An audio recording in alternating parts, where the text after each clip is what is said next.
함께 만나 예배드리지 못함이 참 아쉬운 시기입니다. 그럼에도 영상으로 함께 예배드리는 모든 성도님들의 가정에 하나님의 놀라운 은혜와 축복이 있으시길 원합니다. 오늘 우리에게 주신 하나님의 말씀은 마태복음 23장 1절에서 12절까지의 말씀입니다. 이에 예수께서 무리와 제자들에게 말씀하여 이르시되 서기관들과 바리새인들이 모세의 자리에 앉았으니 그러므로 무엇이든지 그들이 말하는 바는 행하고 지키되 그들이 하는 행위는 본받지 말라.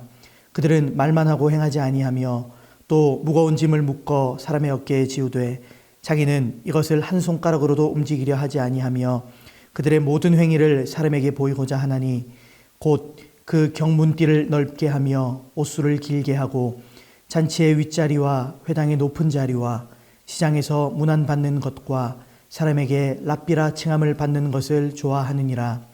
그러나 너희는 랍비라 칭함을 받지 말라. 너희 선생은 하나요 너희는 다 형제니라. 땅에 있는 자를 아버지라 하지 말라. 너희의 아버지는 한 분이시니 곧 하늘에 계신 이시니라. 또한 지도자라 칭함을 받지 말라. 너희의 지도자는 한 분이니 곧 그리스도시니라. 너희 중에 큰 자는 너희를 섬기는 자가 되어야 하리라. 누구든지 자기를 높이는 자는 낮아지고 누구든지 자기를 낮추는 자는 높아지리라. 아멘. 오늘 본문 말씀에 보면 두 부류의 사람들이 나옵니다. 하나는 서기관들이고 또 다른 하나는 바리새인들입니다. 익히 우리가 가지고 있는 이 두 부류에 대한 보편적인 생각은 긍정적이기보다는 부정적입니다. 그러나 오늘 본문 말씀 2절에 보면 그들이 모세의 자리에 앉았다라고 표현하고 있습니다. 그 말처럼 이들은 자칭 모세의 제자들이었고 그리고 모세의 권위를 누리고 있었던 사람들이었습니다. 모든 백성들이 그들을 존경했고 그들이 하는 말은 마치 모세가 하는 말처럼 권위를 가지고 있었습니다. 더 자세하게는 서기관은 율법을 전문적으로 연구하는 학자들이었습니다. 그리고 연구한 율법을 백성들에게 가르치는 일들을 했습니다. 오늘날로 말하면 신학자, 대학 교수 등입니다. 또한 바리새인은 율법을 삶에서 실천하는 이들이었습니다. 누가 봐도 이 서기관들과 바리새인들은 당시 사람들에게 존경을 받아 마땅한 사람들처럼 보였습니다. 그러나 오늘 본문 말씀에서 이 예수님은 서기관과 바리새인들을 콕 집어서 아주 강하게 비판하셨습니다. 당시 유대인들의 분위기 속에서는 이런 예수님의 태도는 어색하게 보일 수 있었습니다. 그럼에도 왜 예수님께서는 이 서기관들과 바리새인들을 비판하셨을까요? 예수님께서 말씀하신 그들의 문제는 대략 세 가지로 마태복음의 기자는 기록하고 있습니다. 오늘 이 말씀을 통해 저와 여러분들에게 주시는 놀라운 하나님의 깨달음이 있게 되기를 소원합니다. 첫째로 이들은 말만 하고 실천이 없었습니다. 이들은 율법 전문가였습니다. 누구보다 이 율법을 잘 알고 있었고 그리고 유대인들을 율법대로 살도록 그렇게 지도했습니다. 그러나 지도만 했을 뿐 정작 본인들은 그렇게 살지 않았습니다. 그런데 여기서 우리가 조금 더 살펴봐야 할 것은 정말로 이들에게 율법에 대한 실천이 없었나라고 하는 것입니다. 그들에게 행동이 없었을까요? 지금도 이들의 후손을 보면 안식일법을 비롯해서 정말로 철저하리만큼 율법을 지켜오고 있는 것을 우리가 익히 알고 있습니다. 그렇다면 예수님께서는 왜 이들을 보며 실천하지 않는다라고 말씀을 하셨을까요? 왜 행동이 없다라고 말씀을 하셨을까요? 바로 이들은 율법의 참뜻을 이해하지 못했기 때문입니다. 하나님께서 이스라엘에게 율법을 주신 참뜻은 율법을 통해서 우리를 향한 하나님의 사랑을 깨닫고 그리고 그 사랑으로 이웃을 사랑하며 함께 그렇게 사는 것이었는데 이들은 율법은 철저히 지켰으나 그 안에는 하나님에 대한 사랑도 이웃에 대한 사랑도 전혀 없었습니다. 자기들만의 기준을 가지고 오직 자기 만족을 위해서만 율법을 지키고 그렇게 살지 못한 백성들을 정죄하고 비난했습니다. 예수님의 제자들이 식사 자리에서 손을 씻지 않은 것을 비난했고 안식일에 병자를 고쳐주신 예수님을 비난했던 그들의 행동에서 그들이 율법에 대해 가지고 있었던 인식들을 우리는 알 수가 있습니다. 그렇게 율법주의자들이었으나 오히려 율법의 참뜻은 전혀 모르고 있었던 그들에게 오늘 예수님이 본문 말씀을 통하여 이렇게 말씀하신 겁니다.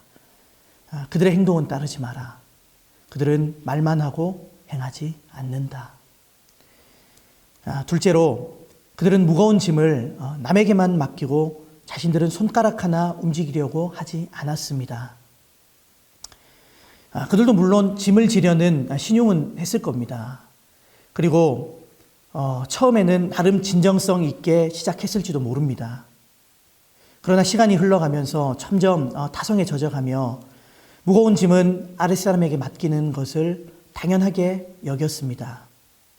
지금의 말로 표현하면 나를 따르라 하고 앞장서서 어려운 곳에 뛰어들어가는 리더가 아니라 돌격 앞으로 하면서 부하들은 적진으로 보내지만 정작 자신은 뒤에 숨어서 지켜보기만 하는 그런 리더의 모습이었던 겁니다. 한마디로 말하면 말은 있었으나 희생은 없었다라고 하는 겁니다.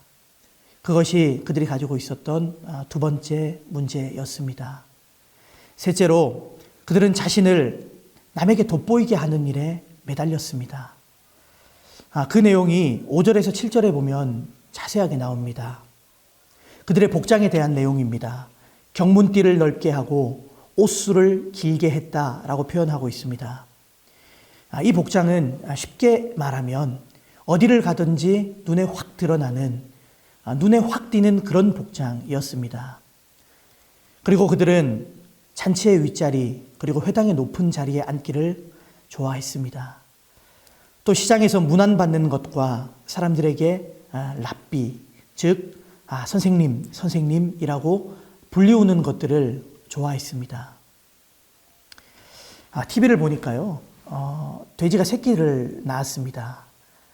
새끼들이 여러 마리 있는데 그 새끼 돼지들이 엄마에게 가서 젖을 빨아먹는데 신기한 게요, 각자 자기의 젖꼭지가 따로 있습니다. 그래서 젖을 먹을 때는요, 꼭 자기가 먹었던 자기 젖꼭지에만 가서 젖을 빨아먹습니다. 그런데 설명하는 분의 이야기를 들어보니까 이 돼지 가운데서도요, 아주 자리를 차지하는 것이 치열하다고 합니다. 그래서 결국에는 가장 힘센 놈이 젖이 제일 잘 나오는 젖꼭지를 차지한다라고 합니다.